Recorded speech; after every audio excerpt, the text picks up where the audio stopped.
இன்றைய கிருஷ்ணர் செய்தி விடுதல்தான் விடுதலை. தெய்வீக உபதேசம். நம்மை அதிகமாக காயப்படுத்துவது நிகழ்வுகள் அல்ல, அவற்றை நாம் பிடித்துக் கொள்வதே.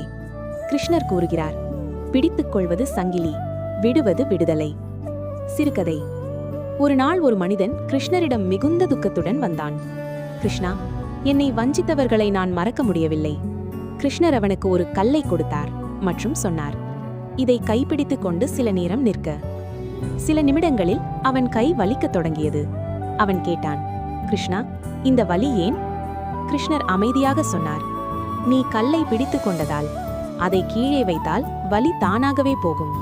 அவர் தொடர்ந்தார், மன்னிக்காமல் பிடித்துக் கொண்டிருக்கும் கோபமும் வலியும் இந்த கல்லை போலத்தான். இன்றைய கிருஷ்ணர் செய்தி. மன்னிப்பு மற்றவருக்கானது அல்ல, அது உன் மனத்தின் விடுதலை. விடு, அப்போதுதான் உன் வாழ்க்கை இலகுவாகும். கிரேஸ்.